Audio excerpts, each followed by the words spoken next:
I'm going to read from one of my favorite books, The Serpent and the Goddess, Women, Religion, and Power in Celtic Ireland by Mary Condren. And just so you know ahead of time, it's actually has a scope well beyond Celtic Ireland, too. But I'll be reading some highlights from this book. Obviously, I'd like to read you the whole book, but I'd more strongly like to urge you to just go out and buy it and read it yourself. I don't want to just give all that away.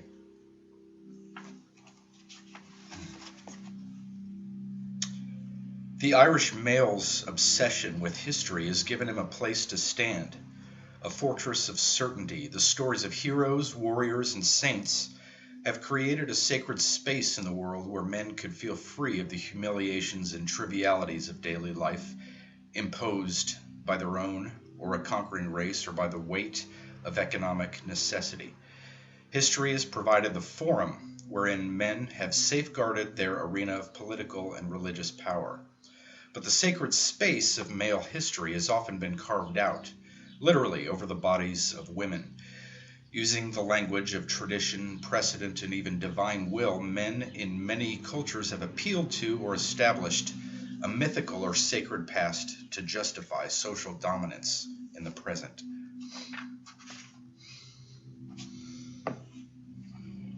Historical consciousness offers us the opportunity to reevaluate religious beliefs and to put them in the context of the needs and perspectives of those who created them. The myth of objectivity serves to conceal the hidden agenda of those in power. The moral questions are usually only raised, if at all, after the fact. The law of the phallus operates throughout both church and state. In the church, as we will see, the symbolism is fairly blatant, but much more insidious because it is masked, will be the form that the law of the phallus takes in contemporary secular society. The task for feminist scholarship is, therefore, both prophetic and theological, and will be undertaken by those who have the courage to break out of those worldviews within which their subordination is held to be divinely ordained, and the rule of the fathers divinely guaranteed. Although we should ensure that we are using our sources responsibly, and that we are showing respect to our ancestors, ultimately our efforts should be directed toward creating the future in the light of our knowledge of the past.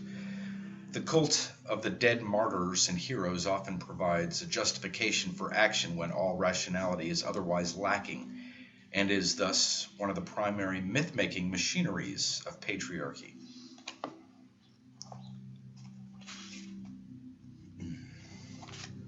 To this day, probably no other name strikes so many chords in the hearts of religious men and women as that of Eve. Eve has been the symbol of women's licentiousness, pride, seduction, disobedience, temptation, and spiritual weakness. Eve is the woman we most fear, the symbol of our negative natures, the depths into which we can sink unless we are faithful to our religious heritage. Despite Christian teaching that Christ, by his death and resurrection, has overcome sin, women can never be free of the curse of Eve. Men, no matter how high the lofty spiritual heights they've climbed, can never be sure of their salvation so long as there are Eve figures around. There are several different accounts in the Bible of the creation of the world, but the story of the creation of Adam and Eve and their disobedience is the one that has had the most influence in Western thought. This in itself is remarkable because the story is a very strange one, full of apparent contradictions that, had women access to formal education, would have been exposed long before now. The general impression of these stories is that Adam and Eve, having taken the forbidden fruit at the suggestion of the serpent, were punished simply for their disobedience. This account, however, contains many problems. In the first place, the serpent appears as more subtle than any beast of the field which the Lord hath made. Now, if this beast were evil, why was it beautiful and subtle, and how did it get into paradise in the first place? When the serpent asked the woman if she and Adam were allowed to eat of every tree in the garden, Eve answered, "We may eat the fruit of the trees in the garden, but of the fruit of the tree in the middle of the garden, God said, 'You must not eat it, nor touch it under pain of death.'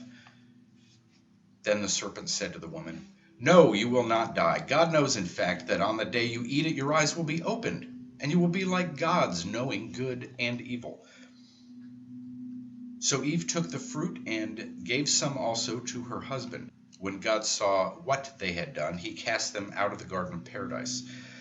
The logical problem is that if man and woman were made in the image of God, why is there a problem when they become as gods?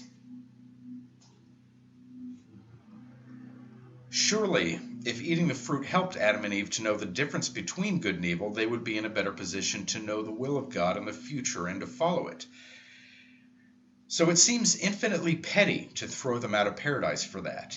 If they have become as gods by eating the fruit, why then should they lose paradise? Since we are told that our lives are merely preparations for the time when we can come to know God fully, why in the Bible, when it seemed possible to know God, do Adam and Eve lose paradise rather than gain it? At face value, the story does not make much sense unless we want to promote an image of God as a tyrant who, on mere whim, says, "You can eat from this tree and not from that one." A popular psychological interpretation of the story is that the sin of Adam and Eve is not just one of disobedience, but of sexual transgression, and that the serpent is really a phallic symbol. This is reinforced by the account that suddenly they found themselves naked and were ashamed. But this makes no sense when we recall that at the beginning of Genesis, the first command given to all God has created is, "Go forth and multiply." Why then, if Adam and Eve proceeded to do just that, should they be punished? This interpretation is particularly convenient in the light of the punishment given to the woman. "I will multiply your pains in childbearing. You shall give birth to your children in pain. Your yearning shall be for your husband, yet he will lord it over you." The man, however, is not punished sexually. His punishment has to do with his working conditions. "With sweat on your brow shall you eat your bread." If the sin had been sexual, why were they not punished equally? Although God had only told Adam not to eat of the fruit of the tree, Eve was also punished. When God confronted Adam in the garden, his excuse for eating the fruit was that, "It was the woman you put with me. She gave me the fruit, and I ate it."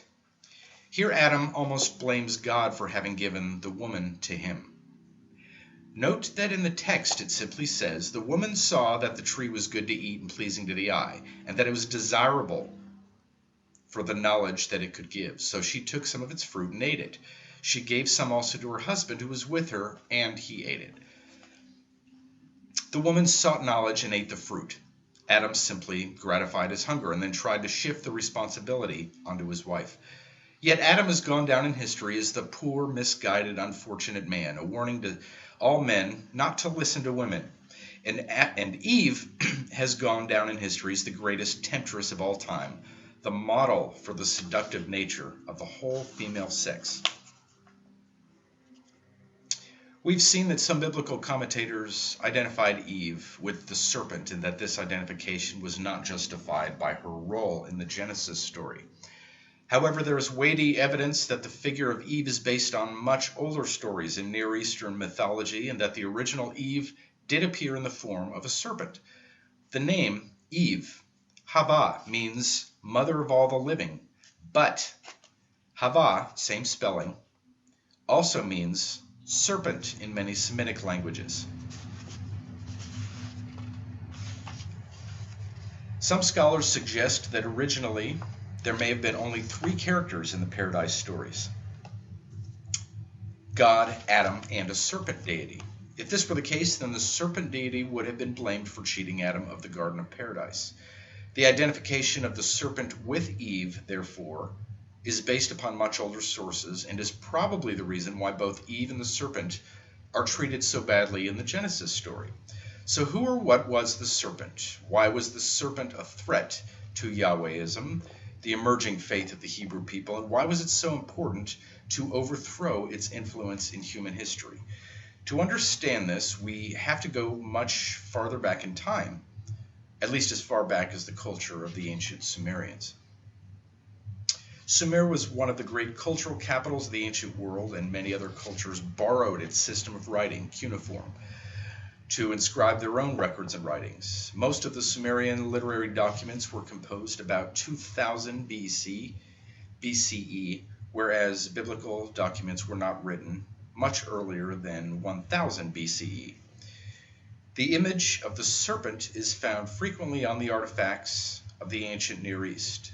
Serpent symbolism came from many sources, and the biblical writers probably got theirs indirectly from the Sumerian influence on Canaanite, Hurrian, Hittite, and Akkadian literature, especially the latter, since the Akkadian language was used all over Palestine and its environs in the 2nd millennium BCE as the common language of the Fertile Crescent. In fact, the tribe of Abraham was probably responsible for bringing Sumerian influence into Palestine. Already in the Sumerian mythology and that of the surrounding regions, there were stories of the creation, flood, fall, the quest for immortality, and similar later biblical themes. For instance, the Babylonians had a myth of a serpent stealing a plant of rejuvenation. In these myths, the themes of the tree of life, the tree of knowledge of good and evil, the serpent, disobedience, and immortality all play major roles but are put together in different cultures, almost like different variations of characters on a chessboard to come to some very different conclusions. Scripture scholars are in no doubt that the Yahwist, the name commonly given to the final editor of the story in Genesis, drew on many sources when compiling the narrative for his own particular purposes. Here we will explore the image of the serpent in these earlier creation stories, since this has had such crucial significance for women. The symbol of the serpent was the one most widely used to represent or adorn the goddess of the ancient Near East, or to depict or mediate the relationship between goddesses and human culture. In Egypt and Mesopotamia, according to the evidence derived from scarabs, scaraboids, and seals, the serpent was an emblem of life. In Sumerian mythology, the goddess Ninursag was the goddess of creation. Known as Nintu, she was the lady who gave birth. One of her common images was that of a serpent. As a symbol of life, the serpent had connections with both the sun and the moon, and was even said to cause the sun to rise. In the Book of Gates, the tomb of Ramses VI, there is a figure of a winged serpent named the Leader. Over its head is written, "She who causes to rise before Ra." It is she who leads the great god in the gate of the eastern horizon. In its association with life, the serpent represented much more than mere sexual fertility.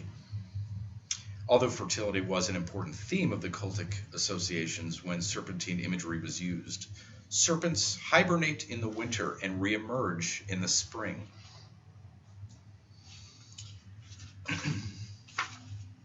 We must place the Genesis story against this background in order to realize how radically the narrative departs from any version of the myth that had hitherto existed. We can begin by looking at one version, the Sumerian Garden of Paradise story, that parallels the story in Genesis.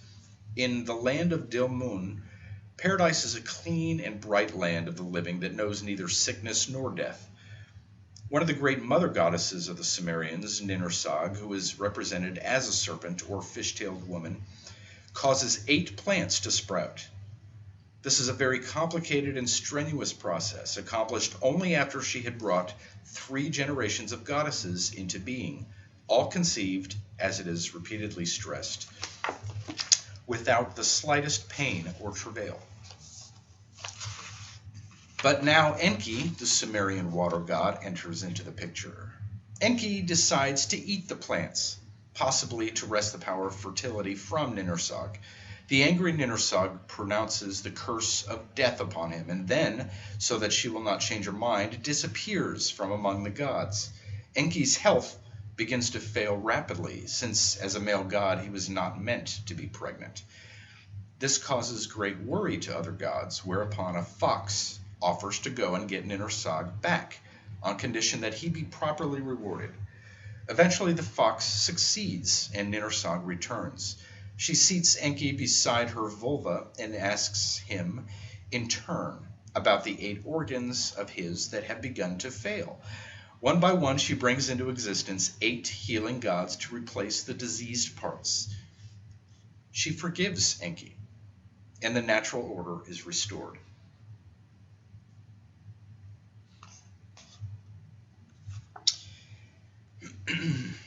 This Sumerian story was written at least 1,000 years before the biblical one, and when we turn to the book of Genesis, we can see that the characters in the story have changed dramatically.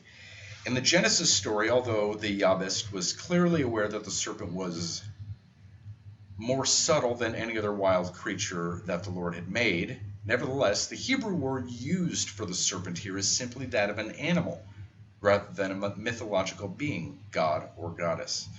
But the true identity of the serpent comes out in other ways. The woman shows no surprise at the serpent's being able to talk, and simply takes it for granted that the serpent is an authority on the consequences of partaking of the fruit forbidden by Yahweh.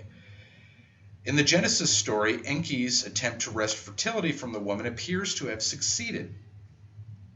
The mortal Adam is responsible for giving birth to Eve. Yahweh reverses the natural order of creation. Clearly, the overthrow of the serpent represented something fundamental and crucial to the foundation of patriarchal culture.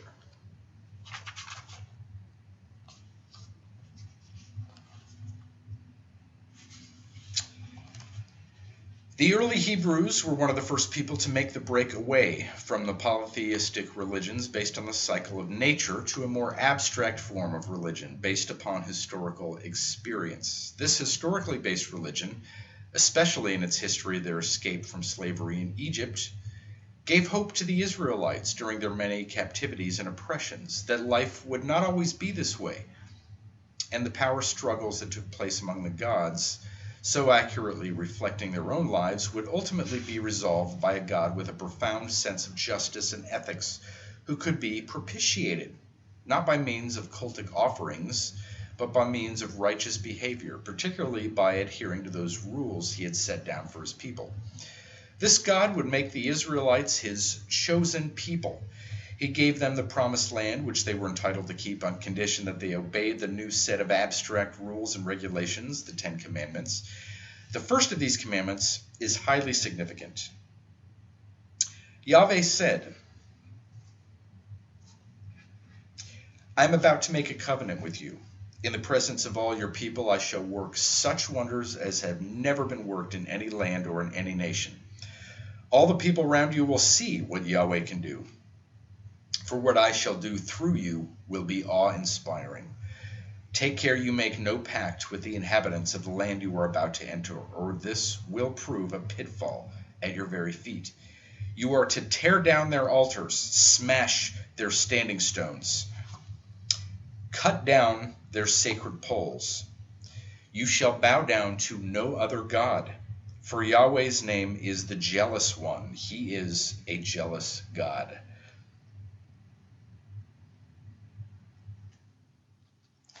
Thus admitting there are other gods.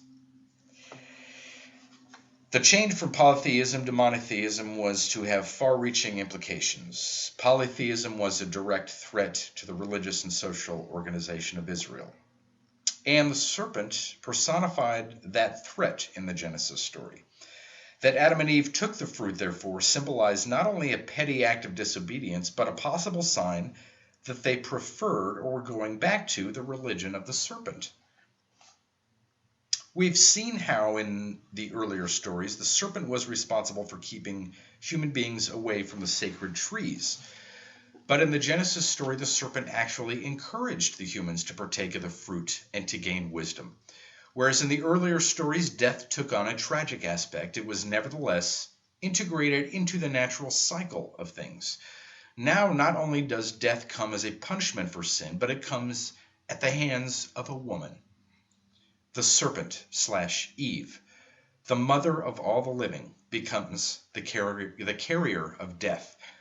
Death had come into the world through sin, and evil was the result of the failure to keep to the terms of the covenant with Yahweh. Those religions that honored the serpent, representing cyclical regeneration and polytheistic philosophies, had to be overthrown. What better way to do that than by making the serpent the symbol of evil and thereby responsible for those disasters for which humankind, even with the wildest imagination, could hardly be held liable? The Genesis stories we've seen reached its present form when these social upheavals were at their height. It has continued to serve as a warning of the consequences of the failure to obey God, no matter how seemingly pointless his commands.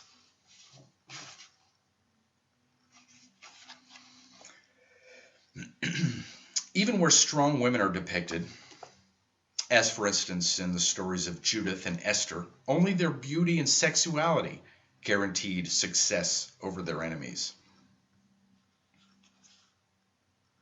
In the polytheistic religions, the gods interacted among themselves, and humans sought to curry favor with them. But the gods did not speak directly to humans. Now Yahweh began to communicate his intentions to men, in the literal sense of the word. When the Israelites were about to receive the covenant, according to the Bible, Moses came down from the mountain to the people and bade them prepare themselves, and they washed their clothing. Then he said to the people, "Be ready for the third day. Do not go near any woman."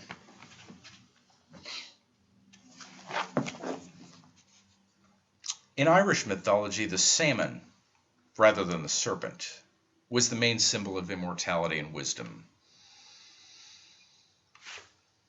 The tragic and cyclical view of life is expressed perfectly in the image of the triple spiral found on pre-Christian Irish monuments. At Newgrange, near Drogheda in the ancient Boyne Valley, the triple spiral is carved on the most sacred stones of this ancient structure. The triple spiral represented the cycle of birth, life, and death, the maiden, mother, and crone.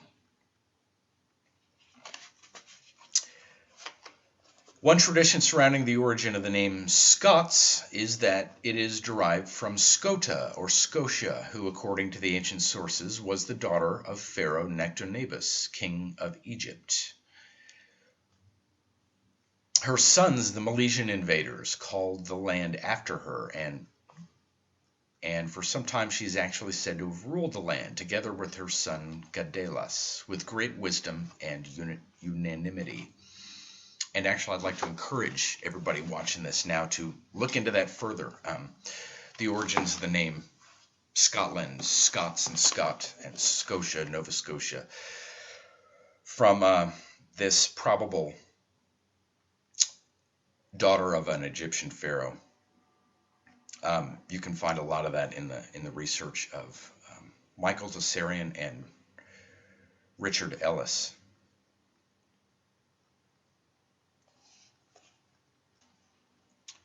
Rivers were a crucial source of life throughout the Celtic world. They were a source of food, of water, of transportation, and even provided the earliest forms of maps, since they were constant points of reference for those who ventured beyond the clan boundaries. Rivers had an even more important function. They were the womb openings of the Great Mother, the symbol of life, and often bore her name in different forms. Sacred temples were often situated near these sources of life, and this was certainly the case with Brugh na Boyne, the present-day Newgrange in the Boyne Valley. And excuse my incorrect, even if only slight, Gaelic pronunciations. The River Boyne holds the secrets of early Irish life deep within her. The oldest form of this name is Boyne, and the river took its name from the goddess Boyne, who had many associations with cow symbolism. The association of goddesses with cows is widespread. The goddess is often imaged as the celestial cow who nourished the earth with her milk. Throughout Irish mythology, relationships to the mother are emphasized. The Tuatha De Danann were children of the goddess Dana. Even famous heroes were called after their mothers. Buanan was mother of heroes, while the goddess Anu was known as mother of the gods. In some cases, men were even called, not alone after their mothers, but after their wives. Naming itself would appear to have been a form of conquest. All the most important ancient festivals and marketplaces derived their names from either the gang rape, death, or overthrow of the goddesses. For instance, the goddess Tlachtga was gang raped by the 3 sons of Simon Magus, to whom she and her father had gone to learn the world's magic. She bore 3 sons by the 3 different fathers at a single birth, and died in the attempt. However, according to legend, as long as the names of her sons shall be held in honor throughout Banba, this is a true saying to spread abroad, there comes no ruin to her men. Tlachtga's status as a goddess ended when men violated her control over her own fertility by means of a gang rape. But even more significantly, her actual death took place in the act of giving birth to 3 famous warriors. Clearly, the warrior culture had triumphed over her, and thereafter the warrior assemblies were held on the eve of Samhain, the November Celtic festival, at the fortress that bore her name.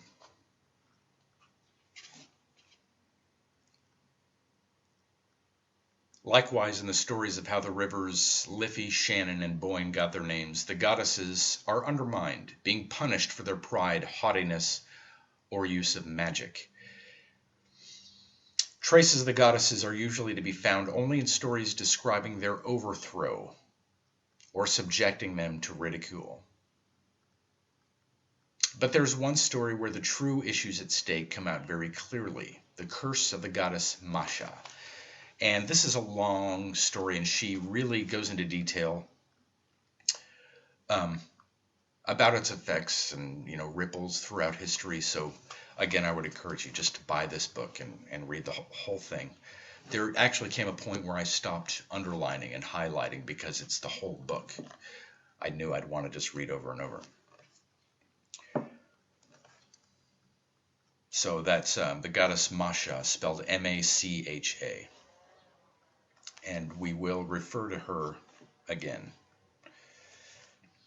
As Erik Erikson has maintained, behind man's insistence on male superiority, there's an age-old envy of women who are sure of their motherhood, while man can be sure of his fatherhood only by restricting the female.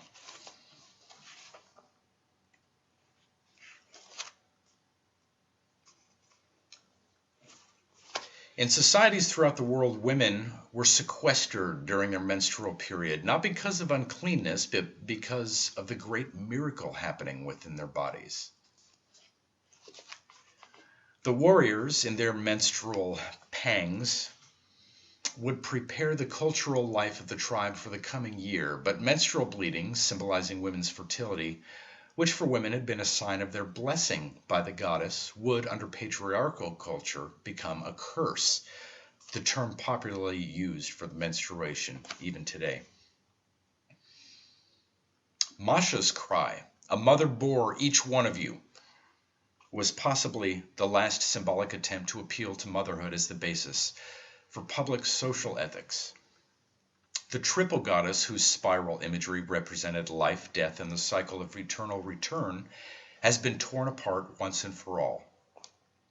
The ambiguity and integration of the complex elements of mattress-centered religion, as represented by the serpent goddess in the form of a triple spiral, would be overcome and replaced eventually by the sign of the cross. Cyclical regeneration would give way to linear history, and the cycle of eternal return would be replaced by the quest for personal immortality. Men no longer need the goddess in her life-giving form, yet the goddess of death is still active, seeking out their destruction.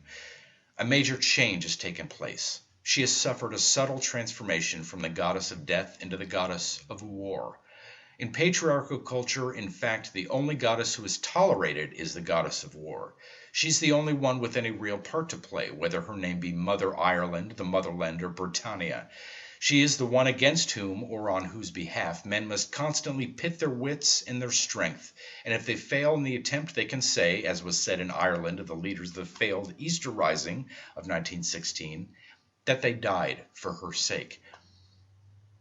And yet in the Masha story, the Irish warriors saw their period of hibernation in their pangs as a curse, just as the fall from grace in the Garden of Eden was part of the curse of Yahweh.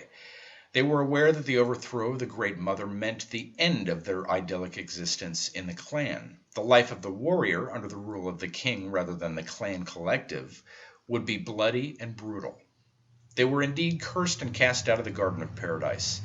But this time the curse came directly from the woman, the great mother goddess Masha, who clearly recognized the downward spiral of destruction into which humanity would be plunged if its political and religious foundations rested on the suppression and control of women. The Irish story has therefore preserved for us the true nature of the event, the matricide that lies at the heart of patriarchal culture, and the fall into patriarchal time and space that would have devastating consequences for the banished children of Eve. The old Irish scribes, the poet class, also had trouble accepting Christianity and composed satires against Patrick and his missionaries, calling him Old Odds-a-Head. Bridget, that's the goddess Bridget, also known as Brigid or Brigid, clearly had an international ancestry, and the Irish form of her name simply means high or exalted. Brigantia, her Latinized form, is a name found throughout Europe. The stories and images connected with Brigid or Bridget contain remnants associated with several goddesses in Ireland and in other parts of the ancient world. Among them, Belisama, Juno, Isis, Vesta, and Sul. Indeed, the rites practiced at the convent in Kildare in the south of Ireland were said to resemble those of the Roman goddess Minerva. 3 of Bridget's most common symbols, the vulture, serpent, and cow, were all symbols of the goddess Isis. According to legend, her embroidery tools, Minerva's symbols, were preserved at a chapel near Glastonbury, at Beckery in England. Glastonbury also held objects of healing associated with Bridget, such as her bag and her bell. Her imagery was associated with the sun, moon, cows, sheep, vultures, baths, sacred fires, and milk. Like the serpent, the triple goddess defied the categories of analysis, and not surprisingly, one of Bridget's main symbols was that of a serpent, and her sanctuary at Kildare may have been a cult center for the serpent.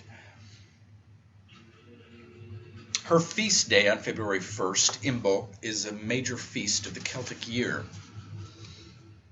Imbolc has been translated variously to mean ewe milk, parturition, lustration, or purification. Dividing the Celtic year in two, it is associated with breastfeeding, Imbolc that is. It is possible that the pilgrimages that took place on the Feast of Imbolc were remnants of a Druidic ritual celebrating the fluids of the womb, amniotic fluids, waters sacred to the old religion. January was considered to be a dead month, and so on Imbolc, the first day of the Celtic spring, Bridget was said to breathe life into the mouth of the dead winter. According to one poem, Bridget was clearly a serpent and symbol of regeneration. Today is the day of bride. The serpent shall come from the hole. I will not molest the serpent, nor will the serpent molest me. As the serpent, she was also referred to as the noble queen. As part of the festival, an effigy of the serpent was pounded.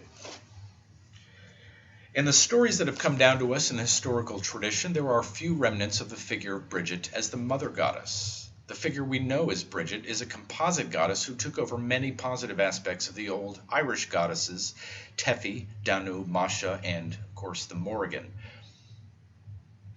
What came to be considered these goddesses' negative aspects became the subjects of derision and contempt, both in the secular and religious literature.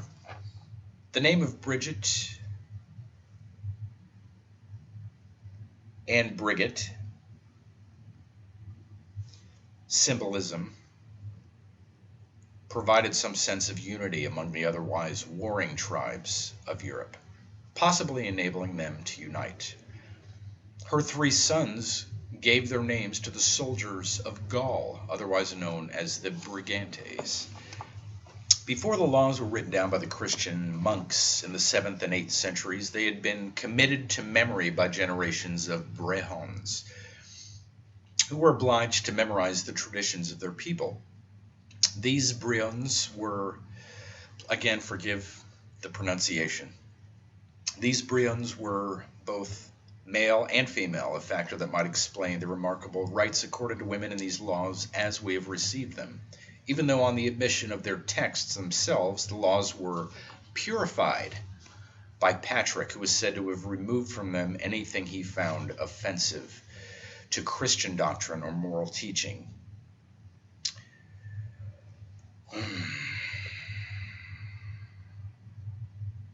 The ancient traditions of the Brehons were eventually subjected to Christianization to such an extent that the introduction of the laws claims that since Patrick's arrival, each utterance of these professions is subject to the man of the white language, i.e. of the gospel. We have no way of knowing the extent to which the laws were purified by Christianity to eliminate the presence, power, and importance of women in early Irish society. But time after time, Brigit emerges from her obscure role in the written laws as a way of explaining the extraordinary aspects of Irish law in relation to women. Brigit is the mother of particular saints, and in the medieval church at Killinaboy, her image, a Sheelanigig, a figure holding the entrance to her womb wide open, is carved on the top of the arch to the door, effectively allowing the congregation to enter the church through her womb. Not surprisingly, her lives link her clearly with the early Irish goddesses. And just as a quick side note, you can see some images of the Sheelanigig in my other Pagan Sites documentary.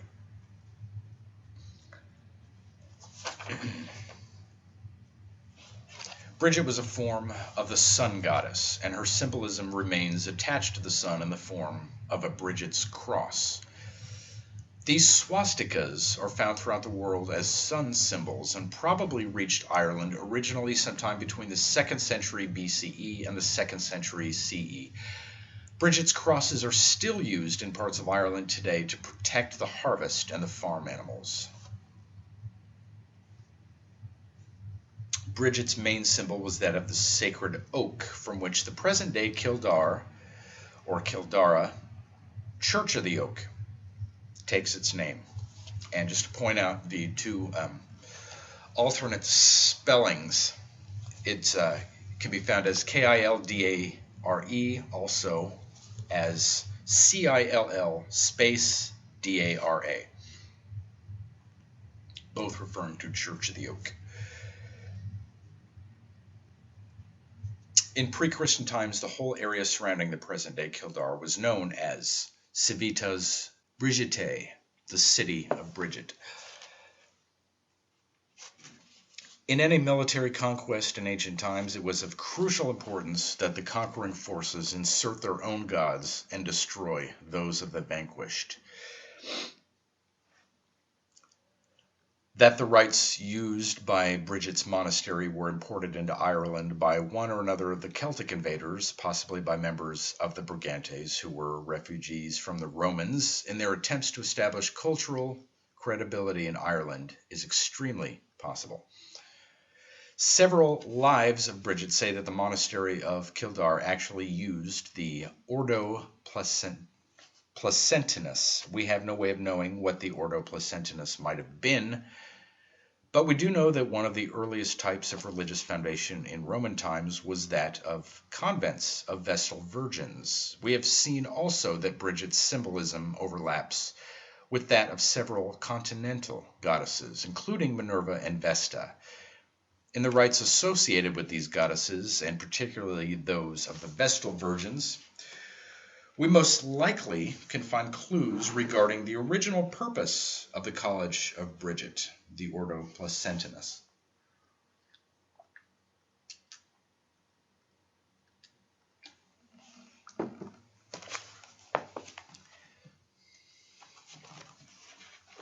The records surrounding Tara are extremely scanty and sometimes suspect. We know that following the slaughter of the women at Tara, perhaps symbolizing their inability to protect the state in a warrior society, the High King from then on exacted revenge on the men of Leinster, where Tara was located, in atonement for the death of the women. Not that the rights of women themselves were at stake, since one of the tributes that the king demanded was the right to sleep with the wives of every local king in whose house he stayed while going on his rounds exacting his tribute. In other words, a new form of political power was being exerted. Whatever power the High King would command in the future would come not from the veneration or the work of women in the sanctuary at Tara, but from his own military might. While we cannot assume that the monastery of Kildare fulfilled the same functions as the sacred colleges of priestesses in other parts of the ancient world, the fact that so much of the symbolism and so many of the themes overlap with those related to the Vestal Virgins helps to throw light on the role of Bridget in Irish culture. Bridget's successor at Kildare, Darludasha, was probably originally the goddess Tia, after whom Tara is said to have been named. The stories surrounding Tia, or later Tefi, are similar to those in other Indo-European myths concerning the rape or abduction of the corn spirit in the form of a woman, which caused the coming of winter and the death of all vegetation. In several old Irish myths, Bridget is mentioned as one of a company of 9 women, women of the judgments, who appear to act as advisors to the wife of the king. There is a great deal of evidence in the ancient world that such companies of women played a vital role in political life. In the Roman and Greek world, there were several groups of such women whose role was to advise on the right time for battle, the best time for setting sail, and who, in general, seem to have acted as advisors to the rulers in the major acts of state. These women were sometimes classed as virgins. Others lived with their husbands on the mainland for most of the time, but retired to an island to practice their mysteries. The Vestal Virgins symbolized the unity of culture, and in the lives of Bridget there are several stories concerning broken vessels. Think about that term for a little while in this context, broken vessels. In the most important one, 2 men brought a vessel to Bridget, who blessed it and then let it fall accidentally. Remarkably, the vessel did not break, nor did a drop of water fall from it. When Patrick, the chief missionary apostle to Ireland, heard what had happened, he ordered that the water in the vessel be divided among the principal churches in Ireland to be used when celebrating the Eucharist, and that the remainder be sprinkled on the fields to ensure their fertility. Not only did Bridget maintain vessels whole, but she herself was the unbroken vessel, symbolizing the unity of Irish culture. A unity that would endure despite the wars and petty struggles of minor kings and tribes. In fact, the Irish word for virgin, og, means whole, untouched, intact, inviolate. Her virginity was the highly symbolic. She could not be compromised by allegiance to one lover. She belonged to no man and could thus mediate to ensure the good of all. In this sense, we can understand why Patrick would want the water from the unbroken vessel blessed by Bridget to be used in all the churches and in celebrating the Eucharist.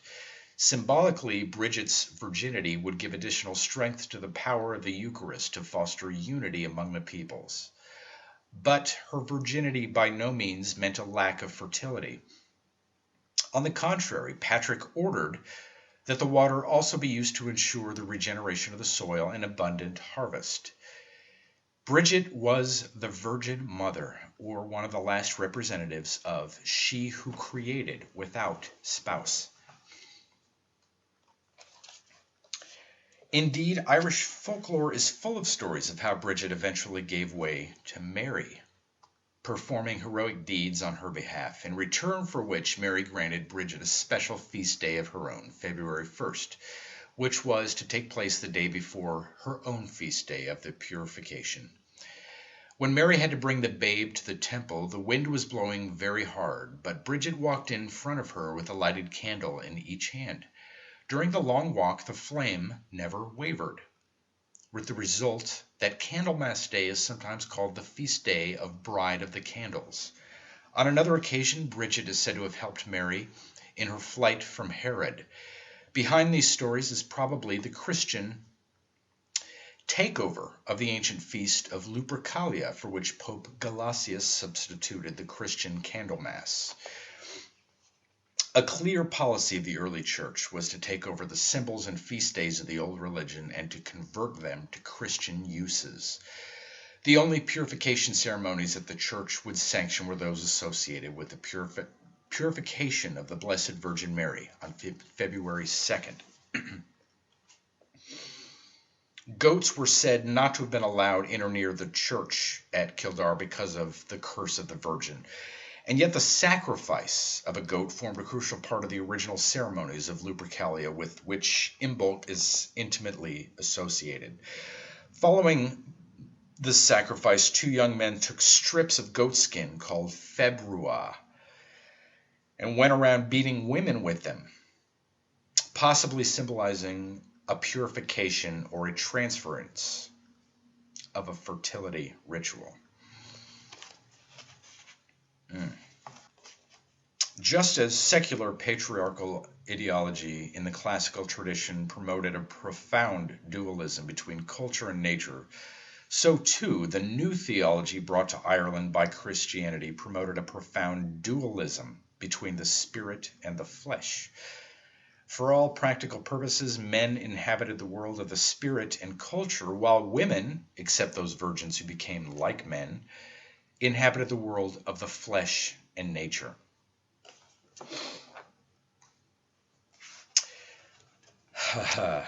The word witch comes from wit or vit, meaning to know, also meaning wise woman. This is a point I wish many modern Christians would finally let soak in. The witches claimed to be in direct communion with the divine.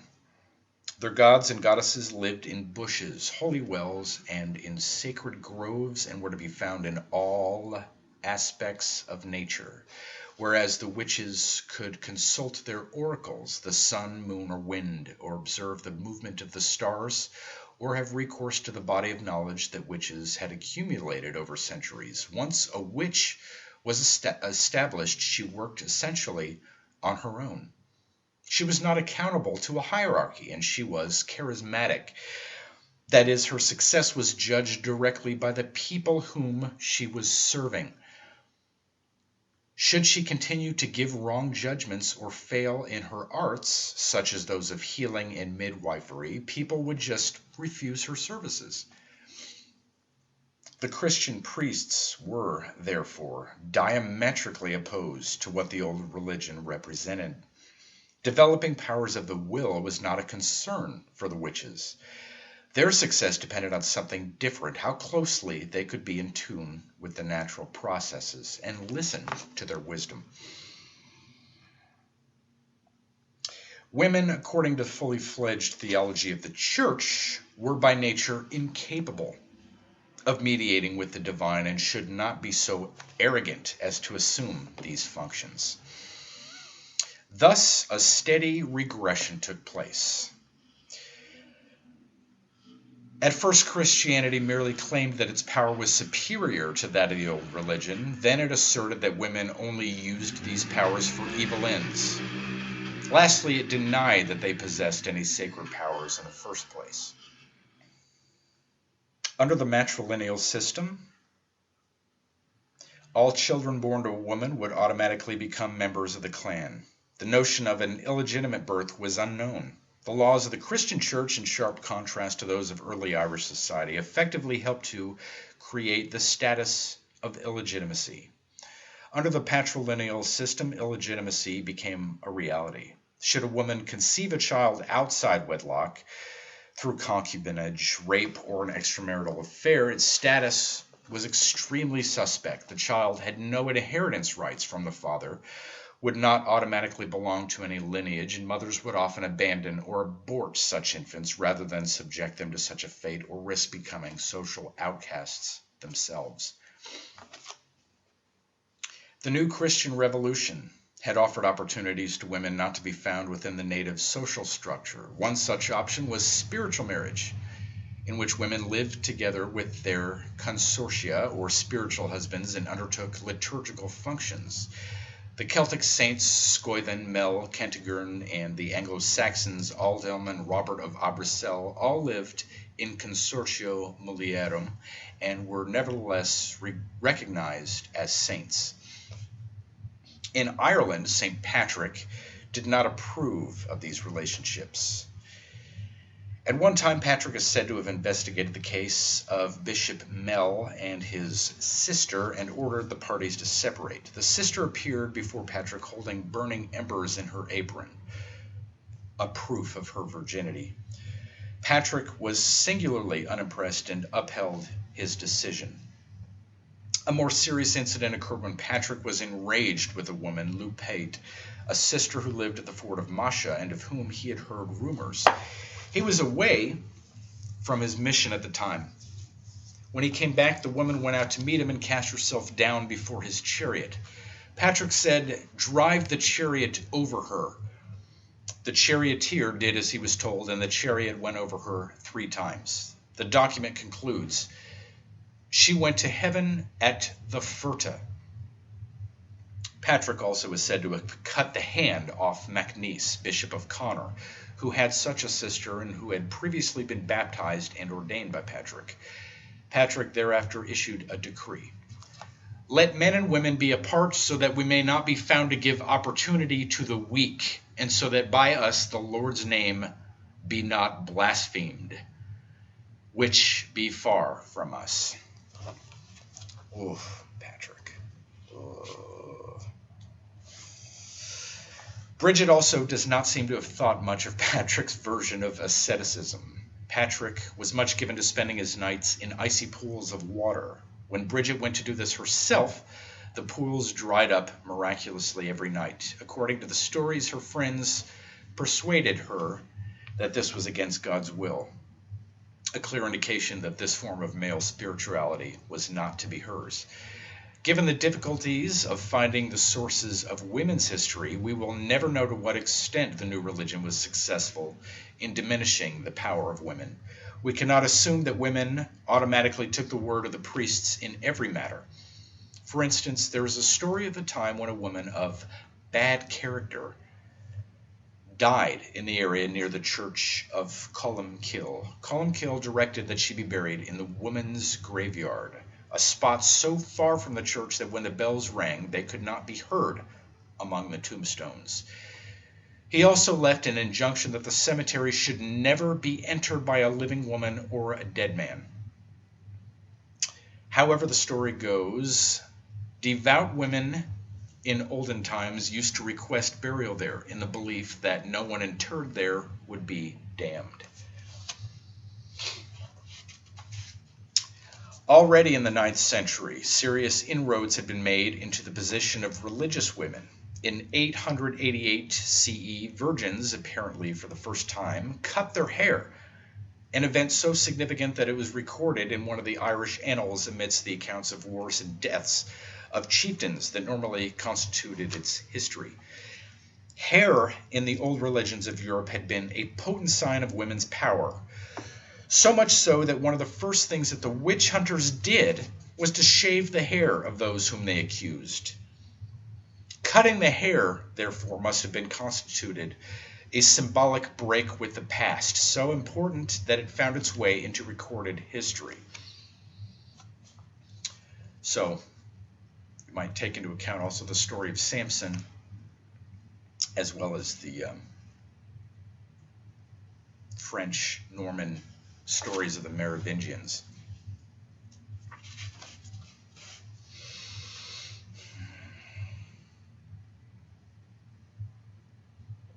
An equally important compromise was worked out in the area of sexual politics when Bridget and Patrick are said to have divided Ireland between them so that she is head to the women of Ireland, Patrick, however, is head to the men. The monastery at Kildare continued to exist, but probably lost its independence when it was taken over by the regular canons of St. Augustine, and presumably placed under the protection of the bishop, who happened to be Lawrence O'Toole, the brother-in-law of the King of Leinster, Dermot MacMurrough. Scholars have traditionally denied the claim that Henry of London extinguished the fire of Bridget in Kildare. This denial is in itself symptomatic of how far the erasure of women from Irish history has progressed. In truth, however, the demise of Bridget had taken place much earlier and was reflected in some of her exchanges with Patrick. While these stories may reflect the struggles between their religious foundations for supremacy of the Church in Ireland, this should not blind us to the fact that issues of sexual politics are brought to the forefront to justify Patrick's eventual supremacy.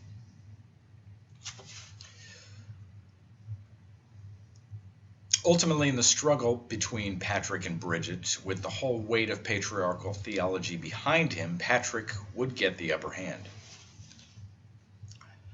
On one occasion, Bridget was asked to perform a miracle concerning a woman who had accused a priest of Patrick's household of fathering her child. Bridget caused the woman's lie to be discovered, at which time everyone present insisted that the woman be burned. Bridget refused and said that the woman should do penance instead. The story is interesting for several reasons. First, although Patrick was present, he clearly did not have the power on this occasion to determine the paternity of the child. Second, even though she absolved Patrick's cleric from guilt, she refused to let the woman become the scapegoat of the sexual politics of the time. In those days, if a woman could not support a child, her alternative might be to donate it to a monastery to be clothed, fed, educated, and become a slave to the church. Persuading a cleric to take responsibility for a child by whatever means possible would therefore be an alternative to child exposure or abortion. In refusing to let the woman be burned, Bridget recognized the desperation of the woman's act. Third, Bridget refused to perform her miracle in Patrick's presence. Only after she had left the assembly would she agree to do it. We are not given any explanation as to why she refused to perform miracles in Patrick's presence. A clue to the matter may be found in another story told of a man who had heard what happened in the assembly place and who sent for Bridget to consecrate his house. Up to that time, the man had resolutely declared, "Patrick and his household would not baptize me."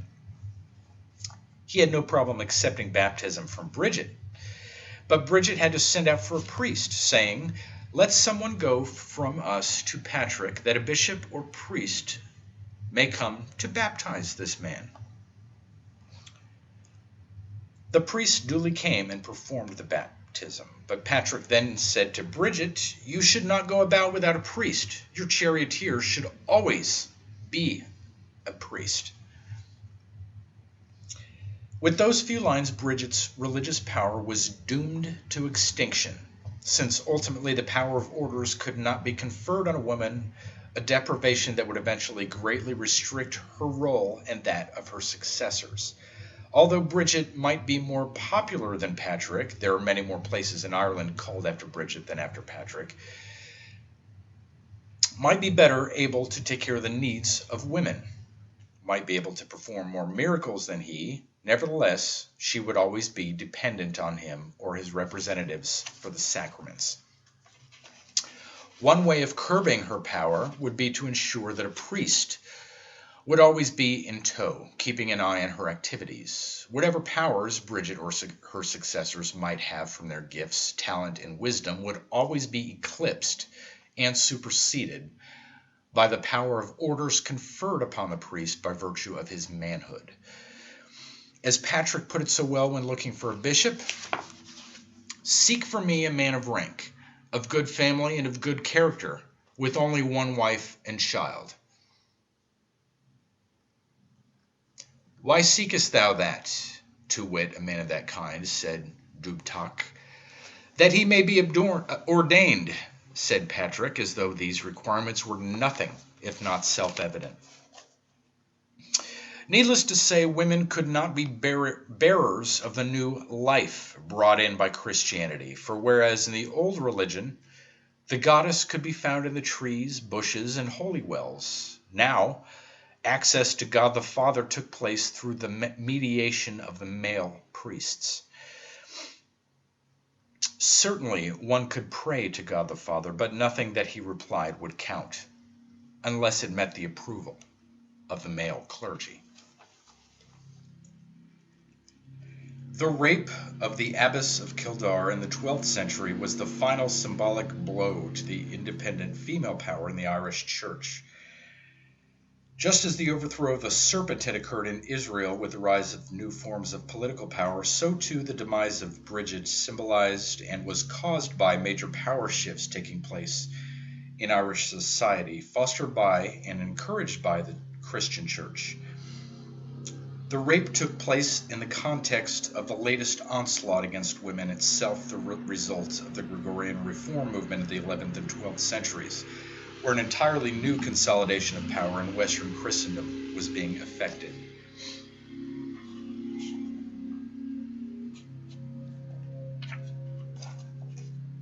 The fundamental issues were that men needed to find an alternative to battle. At first, kings swore upon the elements, the sun, moon, and wind, but rarely kept their promises. The sacredness of the elements and the religion that had honored them had been called into question, and a new symbol had to be found. In addition, bonds between children of the same mother were proving increasingly ineffective in preventing people from going to war against each other. In the new religion, kinship alliances would be superseded. Kinship alliances would be superseded by religious considerations, and so for both Aidan and Columkill, their duties as religious conflicted with their loyalty to their own kin. Before cementing the covenant with the Hebrews, Yahweh put Abraham's obedience to the test by asking him to sacrifice his only son. We saw that when Abraham was going to sacrifice Isaac, an angel interfered at the last moment, saving Isaac's life. Nevertheless, Abraham had proved his loyalty to Yahweh by being willing to break his kinship relations, transcending his biological ties, in an act of obedience to his God, Yahweh. In return for this, he was granted seed forever, which is to say, Yahweh promised that the covenant would pass on down through Abraham's descendants. The story of Conla, that's C-O-N-N-L-A, has many layers of interpretation. For our purposes, we can see that whereas in a mattress-centered society, one's place in the tribe was assured by relationship to one's mother, in this story, Conla is forbidden to give his name. Throughout the story, he is called Aif's one son, rather than the son of Cuchulainn. The narrators are making the point that before he can adopt this title, he must be named or accepted into the tribe by his father, an acceptance he must earn by means of a test of his loyalty and strength. On his death, the men of Ulster embraced Conla, accepting him now as one of their own. But Conla's very existence in this story seems designed merely to provide an occasion for Cuchulainn to prove his superhuman impartiality and to illustrate, as Conla does in his dying breath, that social ties to women are no longer a reliable means of safeguarding one's life. The honor of Ulster, symbolized by the honor of the king, was the only sure guarantee of social stability, an honor that must be guarded even at the cost of killing one's only son. With the young lad dead, having been killed unfairly in an act of treachery by his father, Cuchulainn, as the father of the victim, presented his only son to the men of Ulster, proof of his loyalty to the warrior class and to the king. In killing his son, Cuchulainn had committed the ultimate political act, the one from which Abraham had been spared. Cuchulainn's willingness to sacrifice his son confirmed his role as the king's superior warrior. From now on, his loyalty to the king would be beyond dispute. The act of killing, in particular, the act of killing one's only son for the sake of the honor of the king, was the ultimate act of political creativity. Death, not birth, would now bring political life into the world.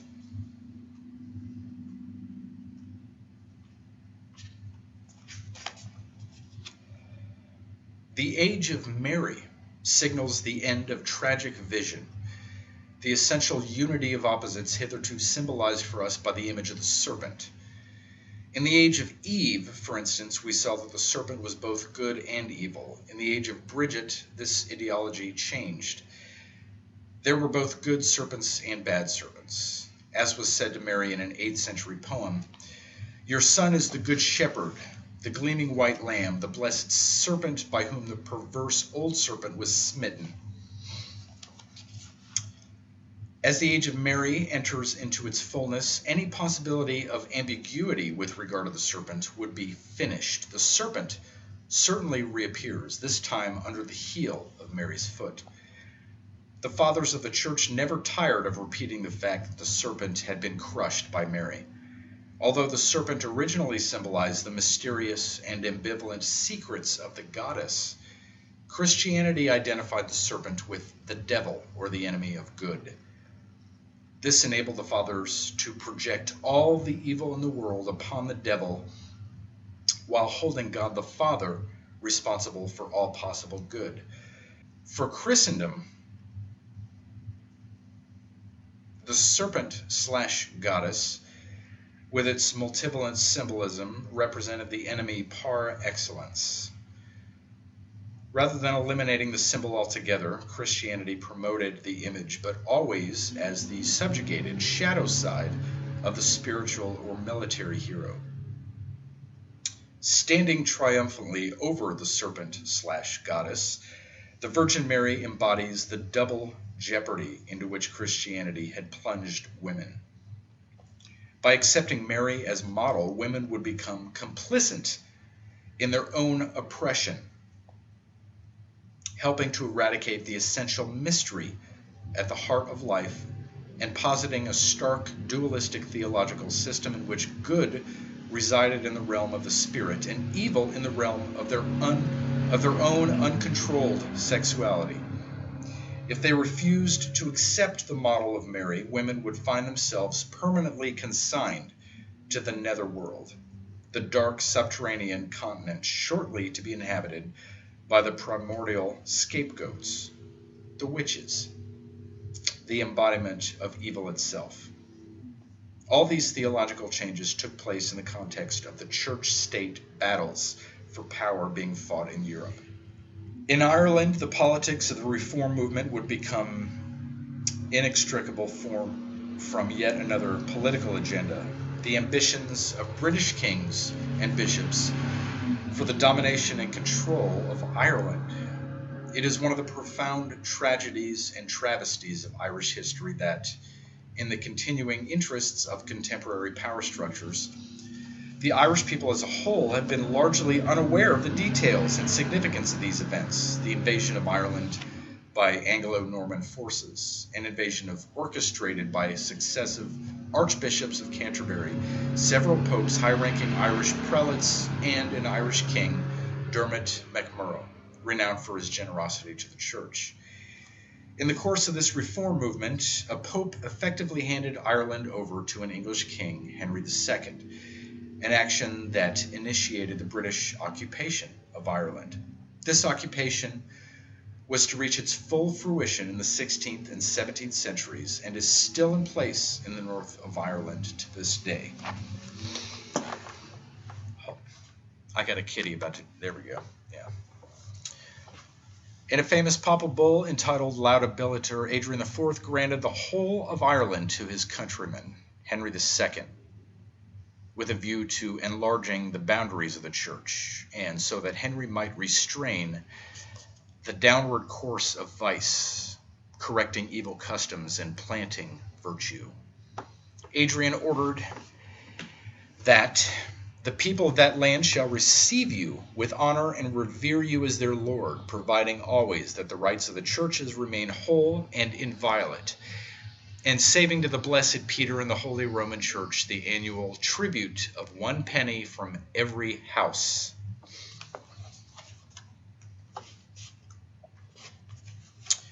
The changes in ecclesiastical politics that took place in the 12th century were to have widespread implications, especially in the development of the doctrines concerning the sacrifice of the Mass, the discipline of clerical celibacy, the centralization of power, and in the relationships between church and state.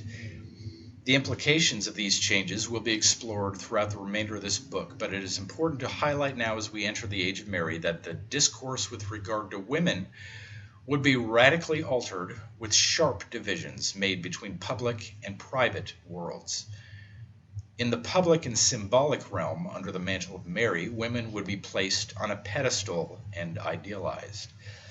But in the private realm, where it counted, women would remain under the shadow of Eve, symbols of evil and gateways to destruction.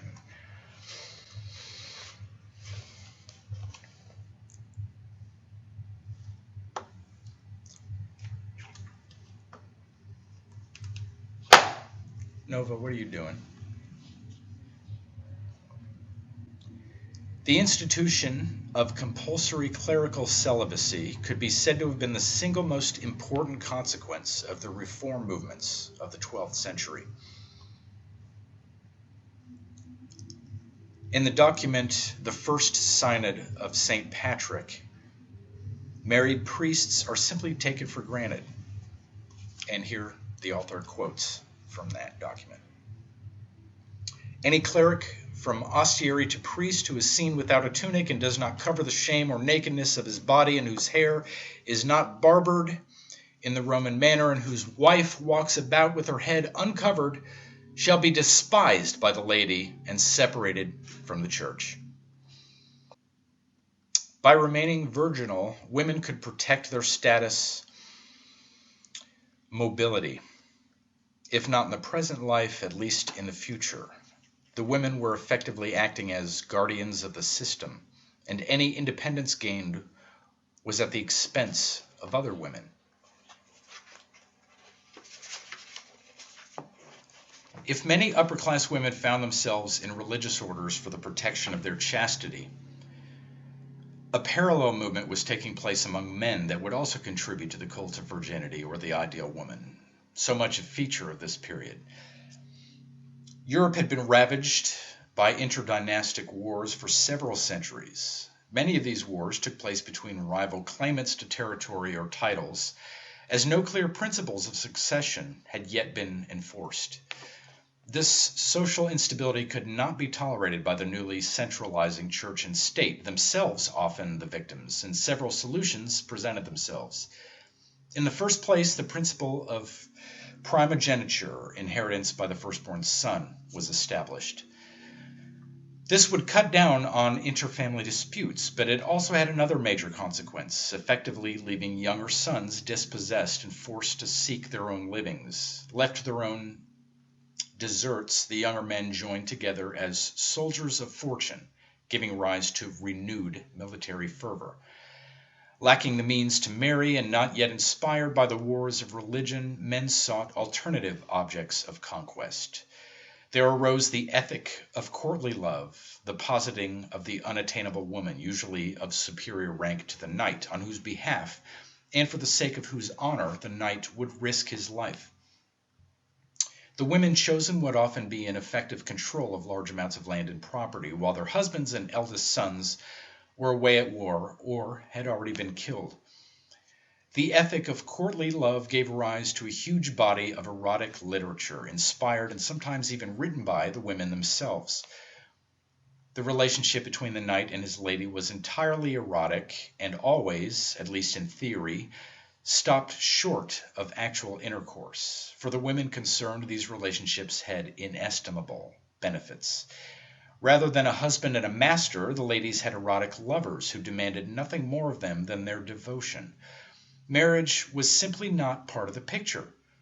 The object was the creation and sustaining of an object of intense and usually unattainable desire. Marriage may have placed women in the marketplace, but courtly love placed them on a pedestal. Given the options, aristocratic women had little choice. While individual women may have benefited from male attentions, women as a whole increasingly lost further ground, especially in the legal sphere. Women's souls may have been loved, but their persons were now at the mercy of male politics. Aristocratic women could be idealized, but peasant women could be raped, for the knight who honored his lady considered other women fair game for his predatory attentions. The ethic of courtly love was one way of dealing with the unattainable ambitions of younger sons, no longer able to succeed to the family inheritance. A further option was that families unable to provide for younger sons would present them at an early age to the new monasteries to be trained as monks. In this way, they could be assured of an education and long-term social security. Retired warriors would often enter the monasteries when their days of plunder were at an end, often in reparation for the sins they had committed. While the monastery or the battlefield may have originated as two alternative options for men in a warrior society, in the age of the Crusades, increasingly, the distinctions between these two spheres collapsed. When the knightly monks became soldiers for Christ, the ethic of courtly love took on a dimension that would reverberate throughout the succeeding centuries. No longer the aristocratic woman, but the Virgin Mary would become the object of the soul's desire.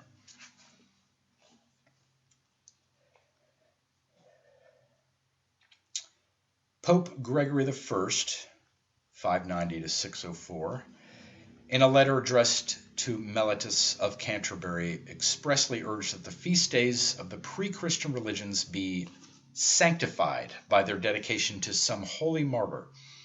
In the 7th century, Pope Sergius, 687 to 701, ordered that the festivals of the Virgin Mary take place on pagan holy days, in order that the cult of Mary would supplant that of the heathen gods. Eventually, the cult of saints and the veneration of Mary altogether replaced the goddesses and gods of the old religion. According to legend, Saint Patrick treated very severely a druid who questioned Mary's virginity. By the 9th century, the notion appears that perhaps Jesus was born from the crown of Mary's head, and by the 13th century, a manuscript that draws on the ideas of St. Augustine proposes that perhaps Christ entered through Mary's ear, as though the female organs simply would not be equal to the task of carrying the Christ child. Mary has been transformed into a woman whose female sexual organ has been transformed into an innocent shell which serves only to receive sound. This hierarchical, centralized form of social organization posited a stark dualism between public and private life. The political philosophies underlying such a system thrived, therefore, on making clear-cut dichotomies aimed at projecting the maximum prestige and credibility upon the social leaders.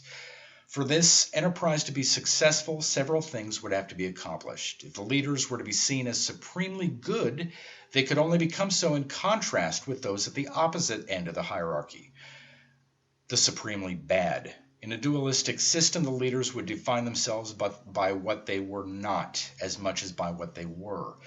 Indeed, it could be argued that the system needed the perpetual positing of an enemy within its ranks to foster a sense of identity among the elect and to enable the people to continue to project their needs for protection and salvation upon the leaders. As a recent psychologist and philosopher put it, the oppressor has a vested interest in the negative identity of the oppressed because that negative identity is a projection of his own unconscious negative identity, a projection which, up to a point, makes him feel superior, but also, in a brittle way, whole. The human origins of power would have to be carefully disguised. Power would be derived not from tyranny, exploitation, lineage, or military might, but directly from an unchallengeable source, God the Father. Symbols of the spirit rather than those of the body would be the most appropriate emblems of the new order, leading to a new denigration of the natural in favor of the supernatural. This dualistic theology perfectly served the new amalgamation of power taking place on the part of both church and state. The church leaders and those political leaders whom the church chose to sanction were effectively God's earthly representatives. It followed that their enemies were also enemies of good and possibly of God. As such, their leaders could feel perfectly free to hound and subjugate them in his name. Given what was at stake in the religious and in the public realm, the rulers would not simply rely on their persuasive skills to extend the truth of Christianity. Rather, the late Middle Ages were to see the setting up of successive instruments of terror designed to enforce the worship of the one true God and to pay tribute to his worldly representatives. For some time, the Crusades provided an arena where good Christian men could exercise their moral superiority by converting or destroying the heathens.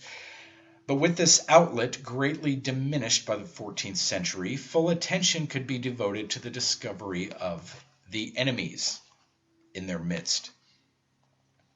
Given the conflicting ideals of virginity and motherhood, and given the dualism of Christian theology, women took on a double identity that would find expression throughout the literature and artwork of Europe. Women were symbols of Eve, the primordial temptress, calling men down from their lofty heights. Alternatively, they were symbols of Mary, the only woman who had achieved the impossible ideal of being both a virgin and a mother.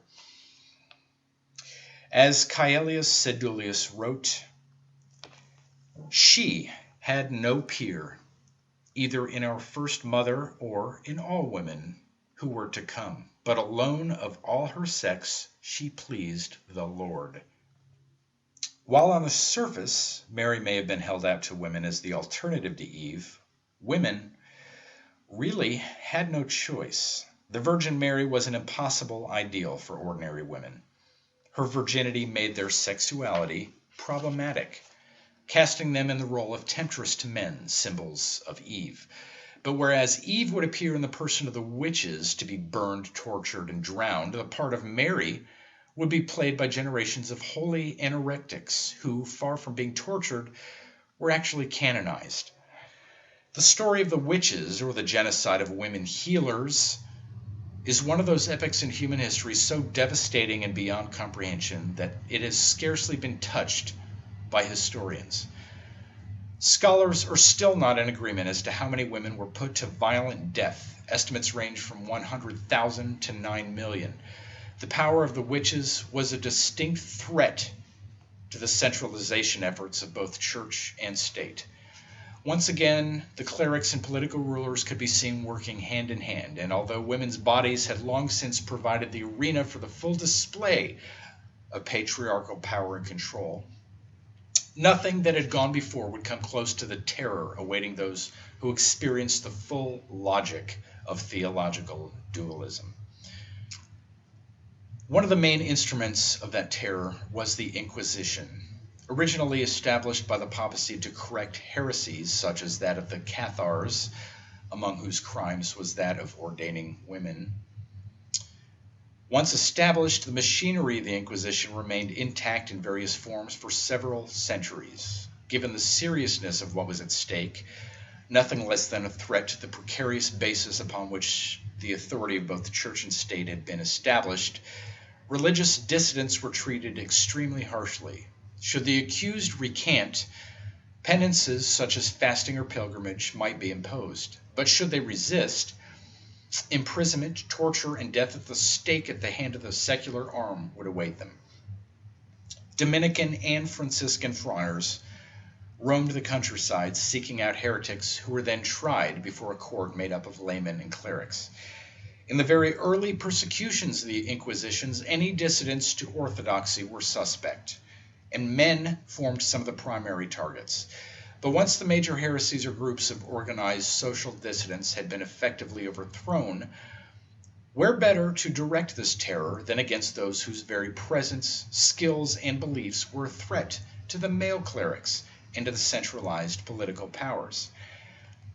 Witches, or literally wise women, had always existed, and except for when they directly challenged the power of the church, their skills had been tolerated and welcomed by the communities in which they lived.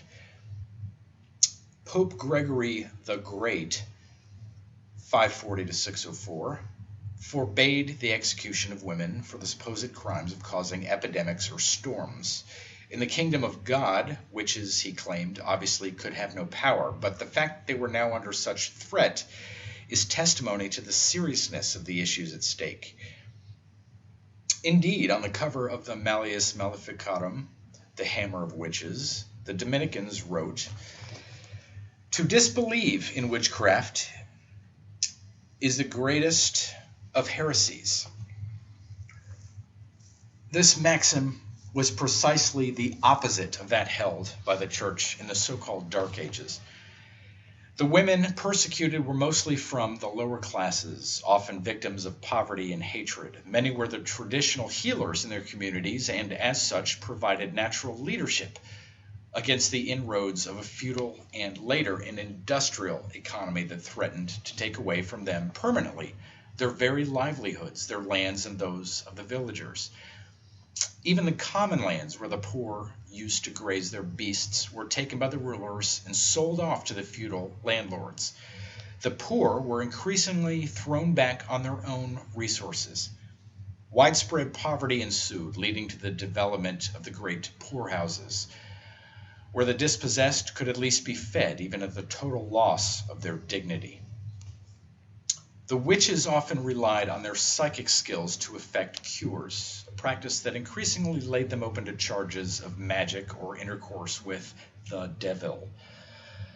While some of the accusations leveled against the witches may well have been true, i.e. the charges of practicing magic, this is hardly surprising given the climate in which these women found themselves, where the new religious and political order was working to dispossess them of any source of economic or spiritual power. For a theology and politics that thrived on the mentality of the scapegoat, witches provided the ideal victim. Close to the natural, they were a threat to the supernatural. Benefiting little from the new religion, they were its obvious enemies.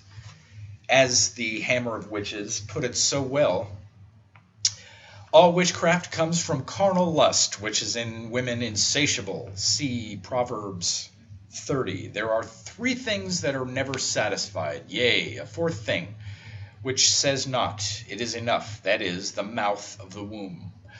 Wherefore, for the sake of fulfilling their lusts, they consort even with devils, and blessed be the highest who he has so far preserved the male sex from so great a crime, for since he was willing to be born and to suffer for us, therefore he has granted to men this privilege.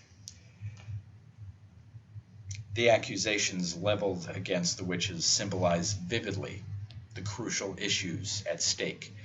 Witches were accused of causing painless childbirth.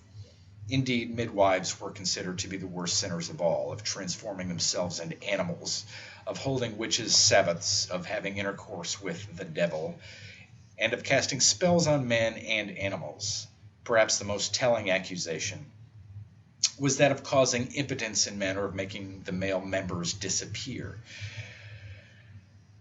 What is to be thought, the Dominicans asked, of those witches who in this way sometimes collect male organs in great numbers, as many as 20 or 30 members together, and put them in a bird's nest, or shut them up in a box where they move themselves like living members?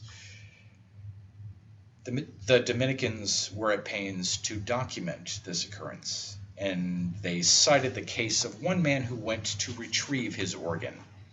He reached out for the biggest one in the tree, only to be told not to touch it because it belonged to the parish priest.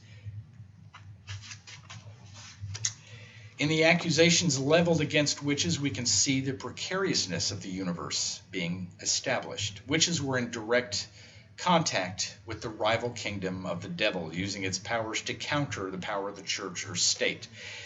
Indeed, witch hunters carefully combed over women's bodies, looking for suspicious marks of the devil that he might have left during one of his encounters. If women's bodies provided visible evidence of the devil, men's bodies were expected to provide visible evidence of God. As a 12th century jurist put it, the image of God is in man, and it is one. Woman is not made in God's image.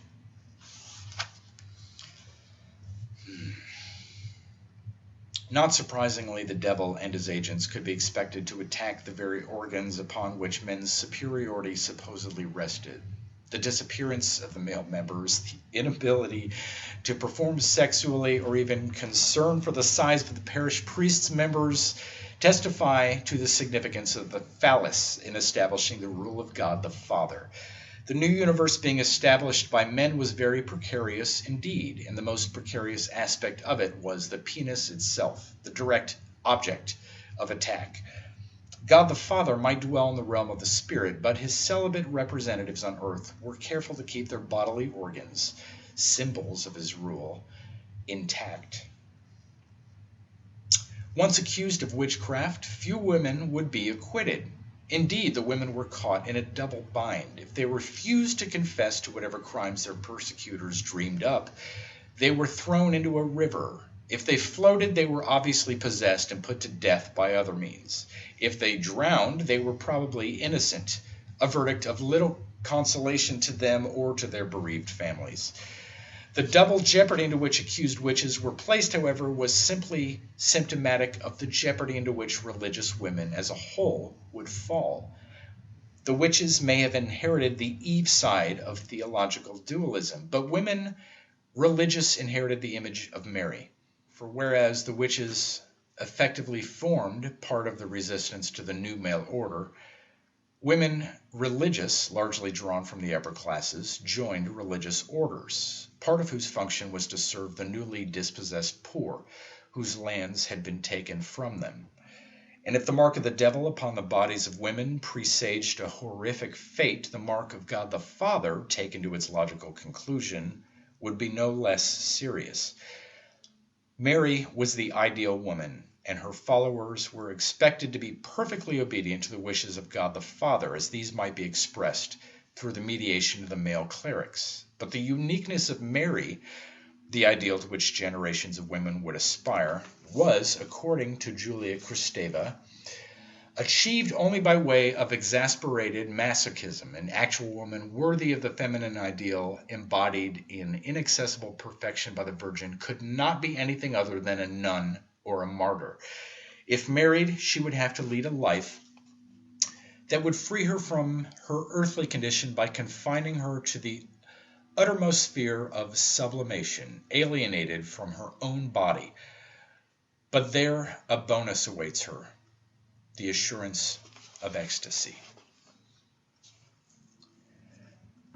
Stories of the women saints of the later Middle Ages in Europe are filled with the struggle between women, their bodies, and the male priests. Women saints effectively internalize the psychology of male heroic spirituality. Their bodies, far from being revered, were the obstacles to transcendence within a male universe, must be brought into subjection. Furthermore, they should imitate the passion of Christ by actively engraving on their own bodies his suffering image. The combination was lethal. In the service of this spirituality, the women were said to have sucked the pus from lepers' sores, licked the walls of their cells, eating the spiders and webs they found there, stripped themselves naked, flagellated themselves with iron chains until blood was drawn, and then melted candle wax and poured it into their wounds. They were said to have eaten cat and human vomit, to have worn hair shirts, to have traveled through the towns in rags with hunks of rotting meat and dead fish around their necks, to have burnt and discolored themselves, and finally, many women were said to have starved themselves to death. Many women had originally entered the convents in desperate efforts to escape the rule of their fathers in the outside world. Little did they know that a much more insidious fate awaited them once inside the monastic walls where the law of the fathers was fully operative. The stories of these women are to be found throughout the lives of the saints in Europe, for these women were, indeed, saints within a patriarchal mentality, and their records were preserved for us by those who wished other women to emulate them. They were women who had taken contempt for the female sex to its logical conclusion. Unable to leave their mortal bodies, they lived in terror that their bodily needs would betray them. As saints, they served as models of behavior for other women, urging them to similar excesses. Through a profound twist of human logic, many of the women effectively became holy anorectics, in that they used their bodies as ways of defying male authority. Often commanded to eat, they would appeal to a higher authority, that of God's will, or to a personal communication with God to resist the authority of a confessor or a doctor. The lengths to which these women would go, while extreme and painful, gave them a power they would not otherwise have had: immediate access to God through the sufferings of their body and a tangible sign of their holiness. These women wrested control of the system in a perverse act of autonomy that ultimately issued in their deaths. Nevertheless, there was an awareness on their part that even though they used the rhetoric of the male clerics, they were really exercising their own will all along. Some saints' biographies written by women celebrated this fact. Catherine of Siena, for example, used starvation to get her own way. Stripped of direct and instrumental power, she used the only power she had. She used her body in bargaining with God, taking her father's pain upon herself in return for his release from purgatory. Her extraordinary penances persuaded her followers, and they were many, that she was indeed a servant of God. Thus convinced, they supported the trips she made to confront religious and political leaders, including one to Avignon, in an effort to persuade the reigning Pope Gregory XI to return to Rome. Catherine, who eventually starved herself to death, was declared a Doctor of the Church in 1970. Catherine was a perfect example of the dilemma in which women found themselves. Stripped of the traditional roots to female power and respect, women could only buy into the logic of male spirituality, which, taken to its conclusion, dictated that they effectively obliterate their bodies. Some few, like Catherine of Siena and Teresa of Avila, would turn that logic around and use it to their own ends. But the logic itself remained intact, to the detriment of generations of female religious. As a recent writer put it, to be the servant of God is to be the servant of no man. To obliterate every human feeling of pain, fatigue, sexual desire, and hunger is to be master of oneself. For their part, the men found it difficult to deal with these women. Certainly they seemed to exhibit all the signs of saintliness. Some confessors encouraged such masochistic practices. One ordered a novice to kick the future Saint Veronica Giuliani in the mouth. Another ordered her, as abbess, to remain outside the choir as an excommunicant. But the hardest penance to bear was the refusal of communion on the part of the confessors, not in punishment for some offense, but simply to demonstrate who was in control and who had the power to dispense graces. Under these conditions, not surprisingly, the women would go to extreme lengths to establish independent sources of contact with God. But unfortunately, within their worldview, the means chosen were necessarily drastic. This situation could not last forever. Increasingly, even the anorectic route to female autonomy was cut off, and female asceticism in the period of the Protestant and Catholic Reformations was put firmly under the control of the clerics. Cut off from the centers of learning especially those of theology where they might have learned to articulate effectively their critique of such a system, women were left with few alternatives. And as one scholar put it, whereas men might achieve sainthood as champions of the faith who spread the true word around the globe, woman's path to official recognition confined them to a sickbed. Under Christianity, this notion of redemption was destined to undergo a radical change and to take on ethical dimensions foreign to the earlier myths. The Christian redemption was not the rebirth of the natural cycle, but a rebirth from the condition of sinfulness, made necessary by the fall of Adam and Eve, and made possible by the atonement on behalf of humanity effected by God the Son in relation to God the Father.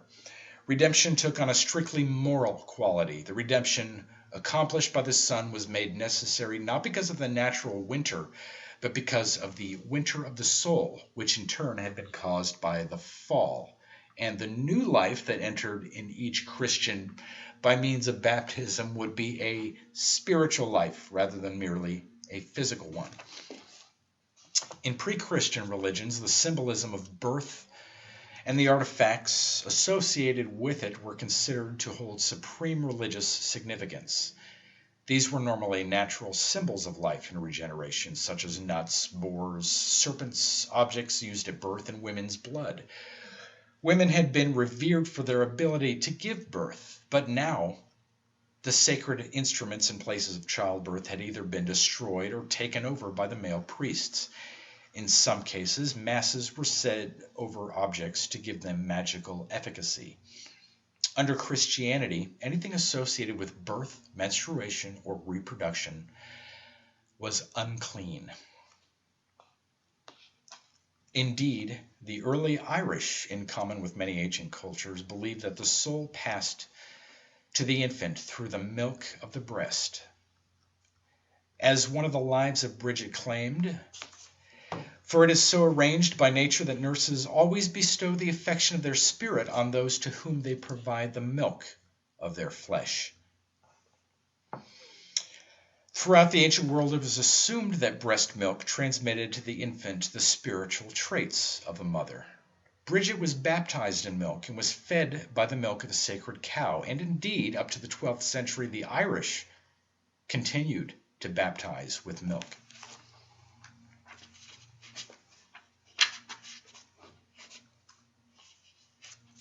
Ireland's relationship to these great continental movements was atypical of Europe in general.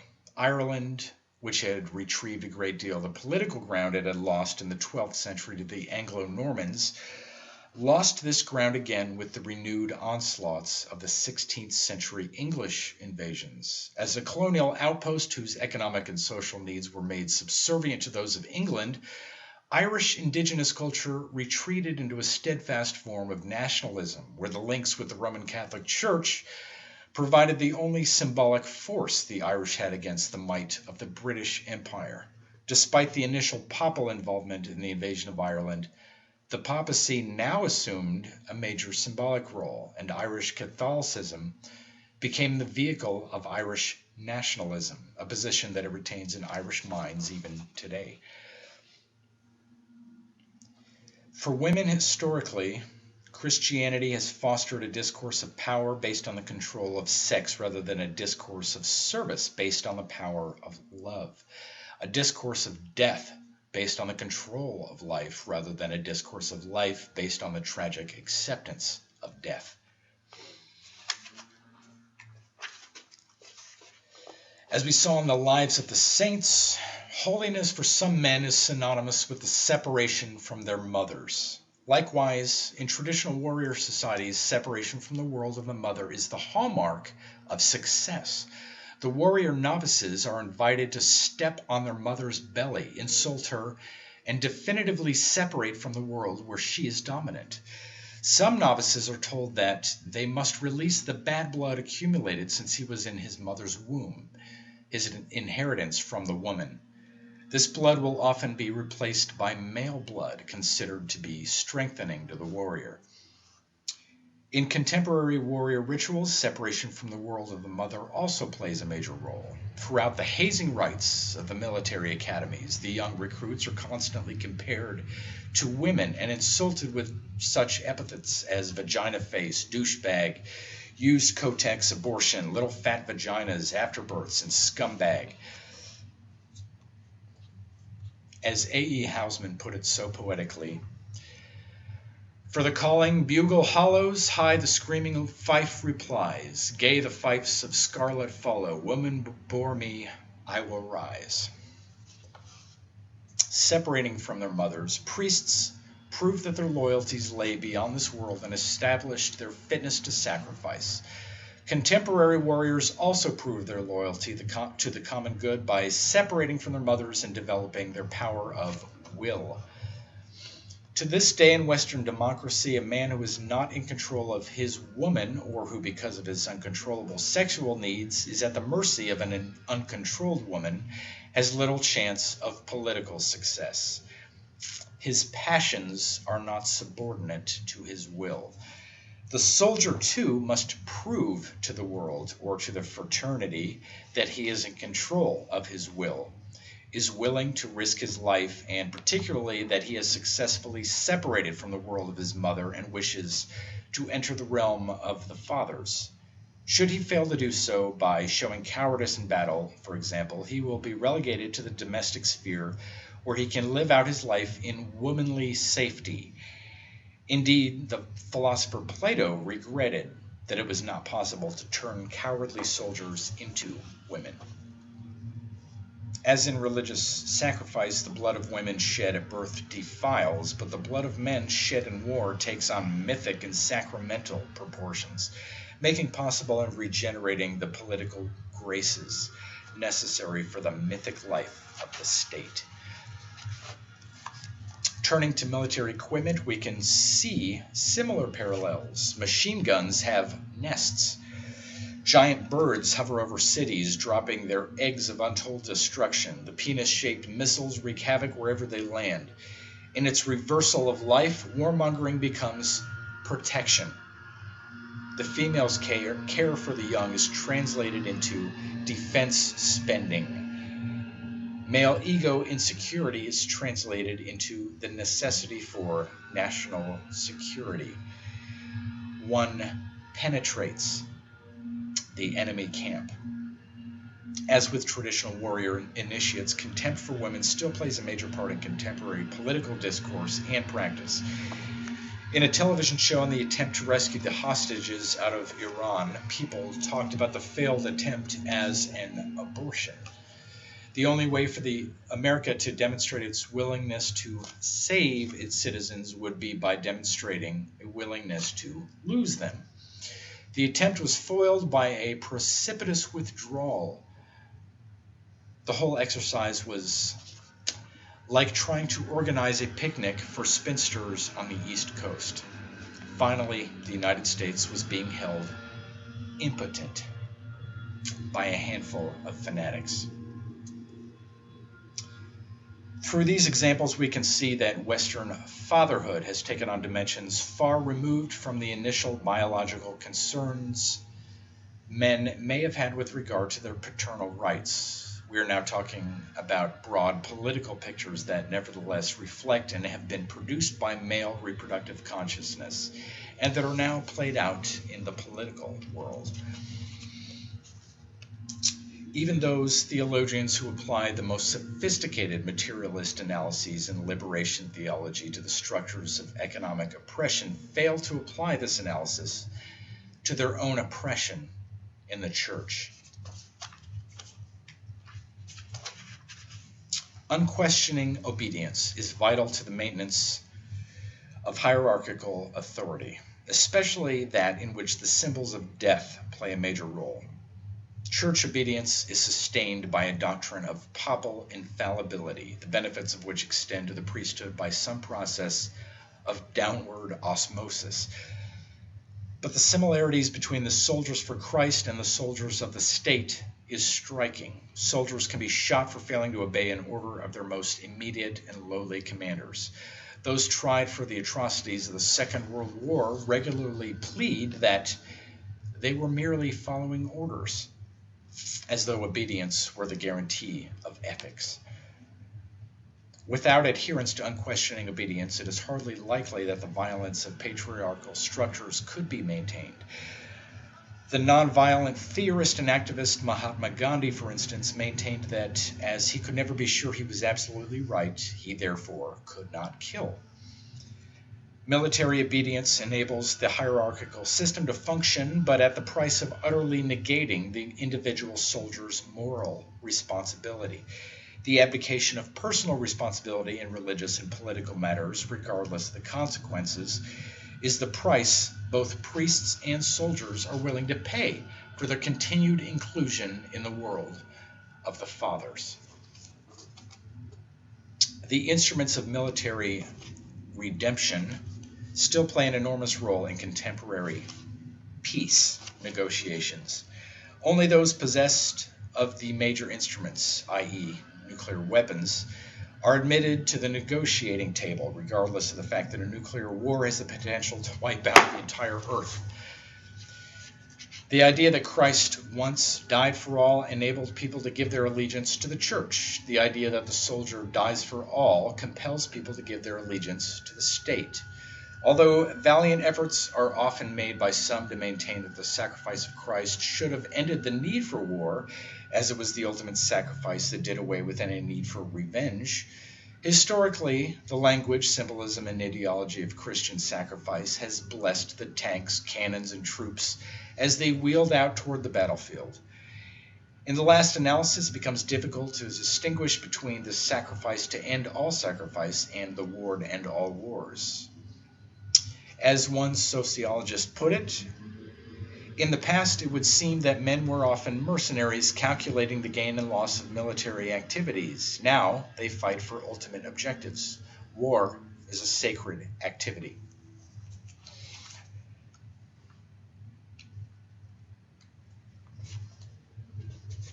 Men have finally found ways to give birth through sacrificial death. Under the guise of conquering nature, men in reality have been conquering women.